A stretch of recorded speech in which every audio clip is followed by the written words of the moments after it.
My name is Lindsay Lee Hobson, and I work with organisations to elevate their emerging leaders and create the ultimate next generation of leadership. I'm also the founder of the Learning and Development Forum, where driven and passionate L&D professionals come together to exchange trending topics, innovative ideas, and the best supplies for their calendars. And we are running our second conference in the universe, the US L&D conference in the Metaverse. It is in the universe, but it's also in the Metaverse. The purpose of this conference, given that it's our second one, is to empower and equip L&D professionals to make maximum impact in their business and to the bottom line. And I personally don't know anyone who knows more about this topic than the lovely lady who's joining me here today. Let me introduce fellow forum member, Alaina Szlachta. She's the founder and lead learning architect of By Design Development Solutions. Welcome, Alaina. Thank you so much, Lindsay. I love having these interview conversations with you, and I love even more that I was invited back to speak at the upcoming conference. So thank you so much on both accounts. Oh, I love speaking with you because not only do you know so much about this topic, but when you spoke at the first conference, we had such incredible feedback from our attendees that not only do you really know what you're talking about, but you're able to digest that and deliver it in a way that made sense to everybody. But given that you've been in the Metaverse before and you facilitated at a conference in the Metaverse before, this time it's going to be a little bit different for you, isn't it? It is. So like any good learning and evaluation strategy, it should give us insights that help us to improve a program that we do in the future. And lucky me, I get to be in the Metaverse again, facilitating to a different audience on a similar conversation. And so what I learned from the previous experience was that one, resources are really what people need. And so as much as I am a research and data nerd, and I will be presenting the results of a study that I've been working on for the past 6 months. Actually, you know what, Lindsay? It's almost been a year now. Another conversation for another time, I know. But I have compiled, someone called me once a master curator of resources. And that's truly what I am in the world of learning impact. Like when we learn something new or when we're trying to solve a problem, oftentimes we go really deep in a topic, and that's exactly what I've done. And of course, have the results of the study that I've been working on. I started it, the anniversary of the study beginning is in September. So September of last year. So it's very exciting. Oh, wow. That's come around really, really fast. And I know. In that time, you've learned so much that you've been sharing with me, and you shared with the forum members, and you've shared at the last conference too. But one of the things that I think is so valuable is you know so many different methods to demonstrate impact, and that, as you said, resources is one of the things you'll be sharing with us at the conference. But tell us a little bit more about that. I'd love to understand how that's so beneficial for L&D professionals. Yeah, so the outcome of the research was basically that there are 10 key steps that we might be in or be stuck in and needing a resource, which is often somebody who knows more than us or just a person to collaborate with to help us work out the trouble that we're in. And so what we'll be diving into is, okay, well, what are those 10 stages of creating a learning measurement and evaluation strategy and ultimately being able to tell the value of learning in an organization? So the research that I did found that, and I won't give it away now, but there are a couple of key places that people often get stuck and they need resources. And so we'll be doing a little interactivity where people can share, like, where are they feeling stuck? I wouldn't be surprised if that mirrors the results of the global research that I did, but then we'll be digging into the most appropriate resources to prioritize to help them get unstuck to advance their learning measurement strategy. Sometimes it's something you don't know, or it's a person that you need to add into your sphere or network of people to help you do what you do in learning. So my goal at the end of those 40 minutes that we're going to be together is to help people have a clarity on a person or a resource that can help them get unstuck and be on their way to advancing their learning measurement the learning measurement strategy they use in their organizations. That's so amazing, especially with the way the world is right now. You know, organizations in the next 12 months particularly are going to be looking at ways they can trim the fat and trim what's not working in their organization. So as L&D professionals, the word on the street is it's so incredibly important now more than ever to be doing exactly what you've said, Alaina, demonstrating how they're making impact in the organization clearly and quantifiably as well. So you mentioned with your resources, and maybe I'm asking too much in this interview and it's all have to be there, and that's okay too. But with your resources, you mentioned people, is a potential one. Is it things online? Is it measurable outcomes? Like, what sort of resources are they? Yeah, so I'll give you two freebies that we'll dig into more at the conference, but there's two places that people commonly get stuck. And one is not having the right support of the organization. It's a common barrier that people experience, whether it's not having stakeholder support or it's not having support of managers or just not having enough deep understanding of the function of learning in the organization for them to get the resources and supports that they need. So there are lots of people out there who have written about this topic.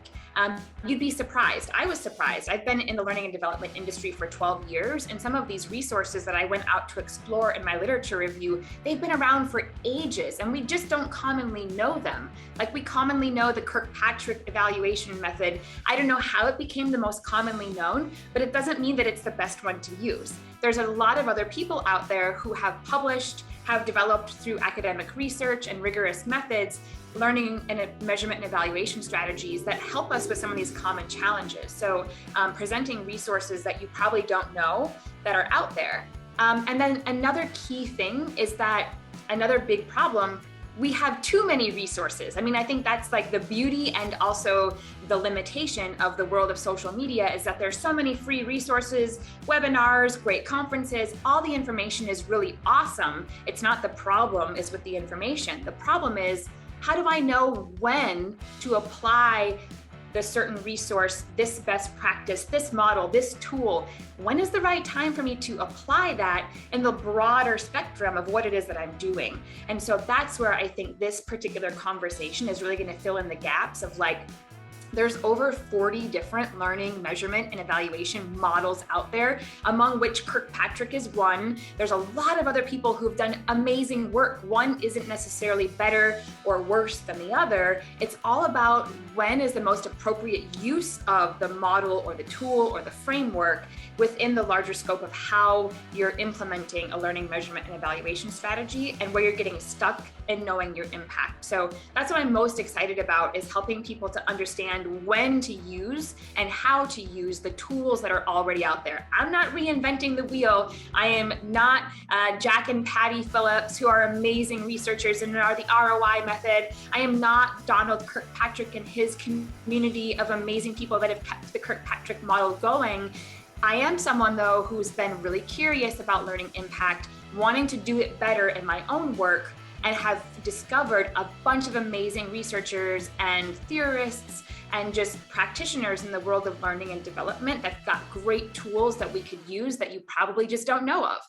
So that's what I'm going to be bringing to the conference. Oh, I love that. And I just felt so many of the Learning and Development Forum members who are watching this go, oh, thank goodness. Someone has some direction and some clarity around it, because I think that's one of the hardest things. And that's in alignment with how the Learning and Development Forum started in the first place. You know, questions around what can we do for this and how do we overcome that, and not knowing what's happening outside of their organization purely just because that's the way that L&D is. It's just the way that it is. Right. It's one of the powerful things about things like this conference that we're running, because people like you can step up and share and help to just clear the uncertainty and point to the things that are valuable and what you actually need to know through the noise, and just cut through it for everybody, because the next 12 months are going to be so crucial for us all. So to be able to do that and be able to do that with confidence will help us all sleep as L&D professionals a little bit better at night time. So super valuable. That's great. And one of the things I love about you, Alaina, is it's your passion area. It's something that you absolutely love. And is there a reason, I mean, you mentioned before that you're an academic and that's your area, you like to do this research, but is there a reason that you're so passionate about this beyond that? I think it's like anything that we find frustration in is, you know, what do they say, that being innovative comes from experiencing limitation or frustration in something. And so I'm passionate because I know how important it is for learning and development to show its value, because historically we're the chopping block. And when you look at education more broadly, K-12 educators are the most underpaid of many of the helping professions that are out there. And it's because there's this narrative that education is just like this nice to have, or it's not that important, or it doesn't really have a great impact, or maybe it does, we just can't prove it. And so I just want to be a part of the paradigm shift that gets organizational leaders, global leaders, and just anybody that cares about learning and enhancing human capacity, that like learning actually makes a difference, and we can back that up with numbers and data, so long as we use the right strategy to do that. And then all of us are elevated. I love that word, Lindsay, that you use, in elevating leaders. I'm thinking and adopting the word elevation in learning. Like, let's elevate the learning strategy that we apply in all the ways: design, measurement, delivery, everything. Because at the end of the day, we'll all get paid more, and we won't have to worry so much about losing our jobs when times get tough, because we can show our value. And so I just want to be a part of the movement that makes that story easier to tell.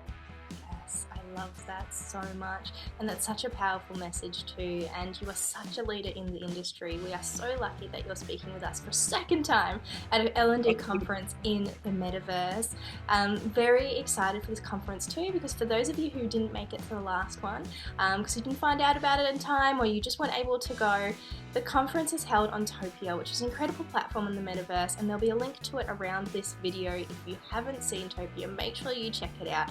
But Alaina, how did you find your facilitation? I mean, I know you mentioned it at the beginning, but how did you find facilitating in Topia specifically? I mean, I know it was a very colourful world, and those who attend the second conference will get to see that too, but what was your experience like?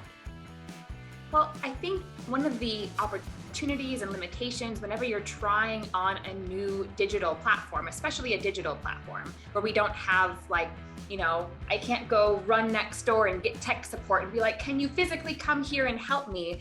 We have to experience support and delivery and facilitation, and we're learning as we go. And so I think one of my greatest learnings is in the Metaverse. It's like a space, just like a physical space, and we can engage and move around. And I think there was this a period of like almost overwhelm in all of the amazing things that you could engage with, just like when you walk into a real conference and you have registration and the coffee booth and a bunch of people talking over there, and you have the vendors, and there's so many things going on. And so in the Metaverse, it's just that same way.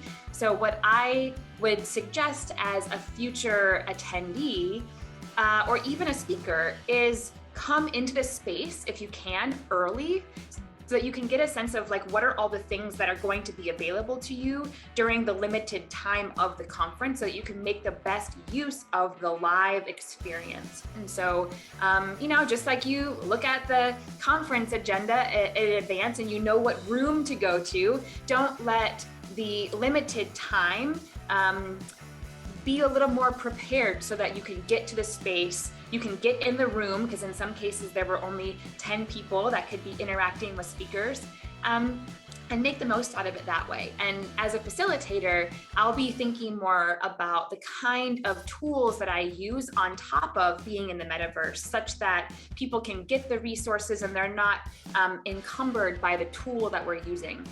The tool that I used last time was not the greatest experience, but it was fun to try it out and we all learned from it. I think we can use a different tool next time that will make that 40 minutes that we have together go as far as they possibly can.